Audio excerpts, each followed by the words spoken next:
اچھا، مسلمانوں کے اور ان کے درمیان کچھ کھجوروں کے باغات تھے.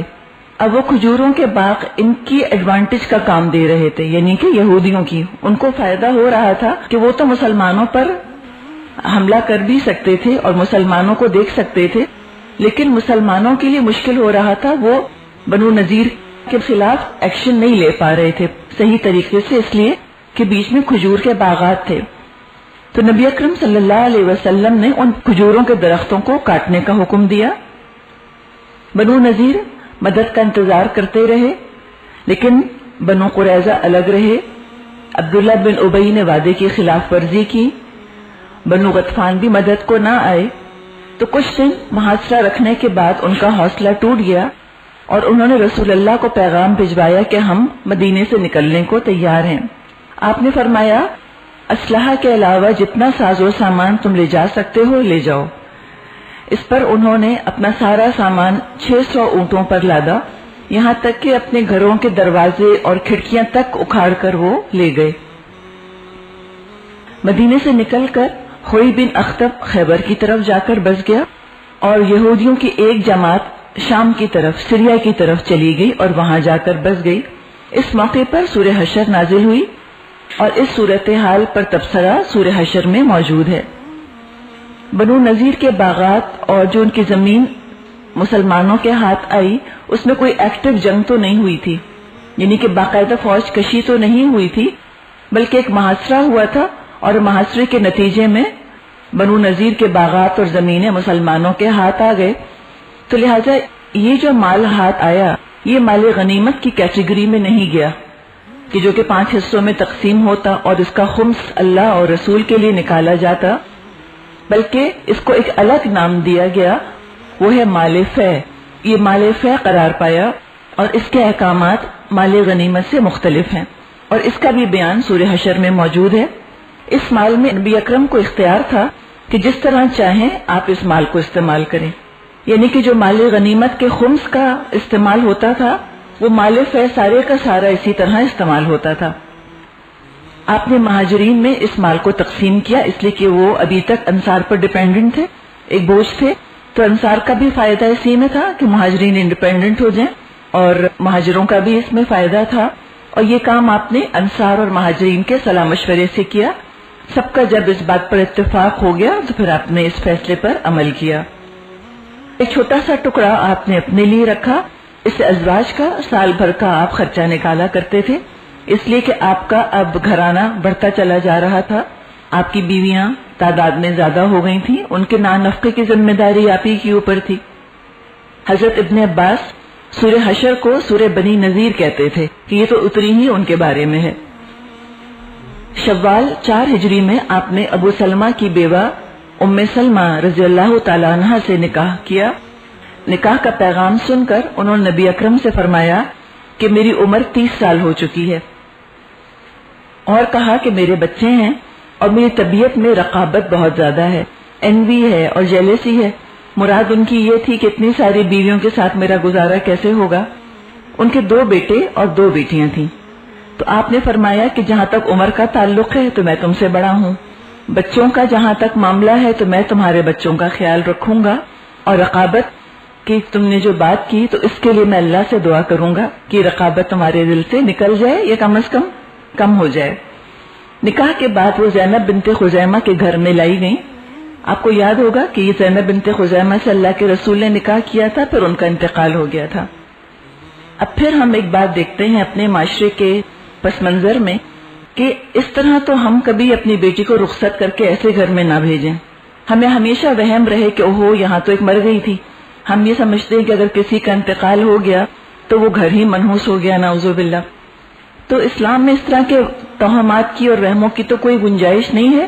وہ گھر تھا، حجرہ، گھر کیا یعنی کہ حجرہ تھا، ایک کمرہ تھا، وہ خالی تھا. تو آپ رخصت کرا کے ام سلمہ کو وہاں لے گئے اور بہت اچھا بسی اس گھر کے اندر، خوش رہی. بہت سخی خاتون تھی، کوئی سائل ان کے گھر سے کبھی خالی ہاتھ نہ جاتا تھا. کچھ بھی گھر میں نہیں ہوتا تو کنیز سے کہتی تھی کہ ایک کھجور اس کے ہاتھ پہ رکھ دو. فہم میں اور ذہانت میں حضرت عائشہ کے بعد ان کا نمبر دوسرا آتا ہے، ام سلمہ کا. ان سے 378 احادیث مروی ہیں. علامہ ابن قیم فرماتے ہیں کہ ام سلمہ کے فتووں کو جمع کریں تو ایک چھوٹی سی کتاب تیار ہو جائے. فتویٰ دینے کے لیے تو ذہانت اور علم چاہیے ہوتا ہے، وہ سب ان کے پاس وافر مقدار میں موجود تھا. قرآن کی قرأت بہت عمدہ کرتی تھیں اور نبی اکرم صلی اللہ علیہ وسلم کے طرز پر کیا کرتی تھیں، انہی سے ملتا جلتا انداز تھا. 63 ہجری یعنی کہ 63 ہجری میں 84 سال کی عمر میں 84 ایئرز کی ایج میں ان کا انتقال ہوا. سن 5 ہجری میں نبی اکرم صلی اللہ علیہ وسلم کے اپنے خاندان میں ایک مسئلہ کھڑا ہوا. آپ نے اپنے منہ بولے بیٹے کا نکاح اپنی پھوپھی زاد بہن حضرت زینب بنت جہش سے کیا تھا. قریش کے بہت اعلیٰ خاندان سے تھیں، جبکہ حضرت زید بن حارثہ وہ بہرحال غلام تھے. حالانکہ ان کا اپنا خاندان اعلیٰ خاندان تھا، لیکن جس حال میں وہ مکے میں پائے جاتے تھے وہ تو غلام کی حیثیت ہی سے تھے. اور جو بھی اس زمانے کا کلاس سسٹم تھا، اسلام نے اس کو ختم کرنے کی بھرپور کوشش کی. اور ہم یہ بھی کہہ سکتے ہیں کہ یہ اس طرح نبی اکرم صلی اللہ علیہ وسلم کا اپنے غلام سے اپنی پھوپھی زاد بہن کا نکاح کرنا ایک بہت پروگریسو سٹیپ تھا. اس زمانے کا حالات دیکھیں اور آپ اس قدم کو دیکھیں، یعنی کہ آپ نے اپنی طرف سے تو بھرپور کوشش کی کہ کلاس ڈفرنس مٹا دیا جائے، اور بات وہی رہے کہ ان اکرمکم عند اللہ اتقاکم، اللہ کے نزدیک سب سے زیادہ عزت والا تو وہی ہے جو کہ تقوی والا ہے. یہ بات بھی اپنی جگہ حقیقت ہے کہ بہت زیادہ اگر کلاس کا اور طبقات کا فرق ہو تو عورت اور مرد کا گزارا بہرحال مشکل ہو جاتا ہے، خاص طور پہ اس کیس میں جبکہ عورت بہت اعلیٰ خاندان کی ہو اور مرد ذرا کم حیثیت کا ہو. وہ اس کو وہ شوہر والا مقام نہیں دینے پاتی، وہ عزت اور وہ مرتبہ اس کی نظروں میں نہیں آنے پاتا. اور یہی بات ہوئی یہاں پر. حضرت زینب بذات خود انتہائی نیک خاتون، حضرت زید خود انتہائی پاک باز، لیکن آپس میں نہیں بنی. ہم بھی اپنے معاشرے میں دیکھتے ہیں کہ دو بہترین لوگ ہوتے ہیں لیکن as a husband and wife ساتھ نہیں رہ پاتے. تو اس میں ضروری نہیں ہے کہ تبصرے کیے جائیں اور ایک کا قصور نکال کر ہی چھوڑا جائے. ہم جب کوئی طلاق کا واقعہ اپنے معاشرے میں سنتے ہیں تو ہم کہتے ہیں اچھا کیا ہوا پوچھنے کی کیا ضرورت ہے. بعض دفعہ کسی کی غلطی ہوتی بھی ہے اور بعض دفعہ نہیں ہوتی کسی کی غلطی، آپس میں گزارا نہیں ہوتا. کو ضروری نہیں ہے کہ اس معاملے کی اتنی کھوج کریت کی جائے اور ایک نہ ایک فریق کو قصوروار نکال کر ہی چھوڑا جائے اور پھر ہر ایک سائیڈ اپنی اپنی کہانی سناتی ہے. یہ تو ہوتا ہی ہے. لڑکے والے جو ہوں گے وہ لڑکی میں 10 عیب نکالتے ہیں اور جو لڑکی کے خاندان والے ہوتے ہیں وہ لڑکے میں 10 عیب نکالتے ہیں. بدمزگی ہوتی ہے، مزید دل پھٹتے ہیں اور فائدہ کچھ نہیں ان ساری باتوں کا. تو یہی یہاں پر ہم دیکھتے ہیں کہ بہت اچھے دو لوگ انتہائی نیک لیکن ذہنی طور پر قبول نہ کر پائیں حضرت زینب حضرت زید کو. حضرت زید ان کی شکایت آ کر حضور سے کرتے تھے، آپ ان کو صبر کی تلقین فرماتے. اچھا آج کل ہم ان غلاموں کی ذہنیت نہیں سمجھ سکتے، آج کل کے نوکروں کی طرح غلام نہیں ہوتے تھے. ان کا تو اتنے دبے ہوئے ہوتے تھے کہ وہ گھر کی مالکن کی طرف آنکھ اٹھا کر دیکھنا ان کے لیے بہت بڑی بات ہوا کرتی تھی. بعض روایات میں یہ بھی آتا ہے کہ حضرت زید کہا کرتے تھے حضرت زینب کے بارے میں کہ مجھے تو اتنا ڈر لگتا ہے ان سے کہ میں ان کو آنکھ اٹھا کر نہیں دیکھ سکتا. تو آگے بیوی والی ڈیمانڈز کیا کر سکتے ہوں گے ان سے، یا یہ کیسے کہہ سکتے ہوں گے کہ میرا کھانا کدھر ہے یا میرے کپڑے کدھر ہیں. اس لیے کو تو غلام تھے، ان کو آرڈر لینے کی عادت تھی، ان کو آرڈر دینے کی عادت نہیں تھی یا ڈیمانڈ کرنے کی عادت نہیں تھی. اور ان کا اپنا ایک روب ہوگا، ظاہر ہے ایرسٹوکریسی کا اپنا ایک روب ہوتا ہے نا، ان کا ایک مینرزم ہوتا ہے. حسین بھی تھی، حسن کا اپنا ایک روب ہوتا ہے، اور جو ان کا اٹھنا بیٹھنا تو ان کی ہمت ہی نہ پڑتی ہوگی کہ ان سے کوئی بیوی والی ڈیمانڈ کریں. بعض روایات میں یہ بھی آتا ہے کہ وہ اللہ کے رسول سے کہتے تھے کہ زینب مجھ سے زبان دراز کرتی ہیں، مجھے جواب دے دیتی ہیں، لیکن اللہ کے رسول ان کو صبر کی تلقین فرماتے، طلاق دینے سے باز رکھتے. اسی عرصے میں قرآن میں حکم آ گیا کہ اسلام میں متبنہ کی کوئی حیثیت نہیں. متبنہ سے مراد ہے اڈاپٹڈ بچوں کی، لے پالک بچوں کی اب کوئی حیثیت نہیں ہے. اس لیے کہ اللہ کے رسول نے زید بن حارثہ کو اپنا منہ بولا بیٹا بنایا ہوا تھا اور ان کا نام زید بن محمد مشہور تھا. جب یہ آیات نازل ہو گئیں تو پھر آپ نے اپنا نام واپس لے لیا اور وہ پھر سے زید بن حارثہ کہلانے لگے. بہرحال کچھ عرصے یہ شادی چلتی رہی. لیکن نہ حضرت زید خوش تھے اور نہ حضرت زینب خوش تھی، اور جو شادی کا بیسک مقصد ہے کہ ایک گھر میں پرسکون فضا قائم ہو، وہ مقصد حل نہیں ہو رہا تھا۔ تو اسلام کوئی اتنا تنگ مذہب نہیں ہے کہ وہ ہر حال میں کہے کہ بس گزارا کرنا ہی ہے۔ جیسے کہا جاتا ہے نا کہ marriages are made in heavens, بس ایک دفعہ ہو گئی تو ہو گئی ہمیشہ کے لیے نہیں۔ طلاق انتہائی ناپسندیدہ تو ہے، لیکن اس کی بہرحال گنجائش رکھی گئی ہے۔ آخر کار حضرت زید نے اپنی بیوی کو طلاق دے دی۔ اس زمانے میں منہ بولے بیٹے کی بیوی بالکل سگی بہو کی طرح سمجھی جاتی تھی۔ اللہ تعالیٰ اس جاہلیت کی رسم کو توڑنا چاہتا تھا۔ اتنی یہ رسم راسخ تھی کہ اس کے خلاف کوئی عام صحابی قدم نہیں اٹھا سکتے تھے۔ کسی اور صحابی سے نہیں کہا جا سکتا تھا کہ تم اپنی منہ بولی بہو سے شادی کرو۔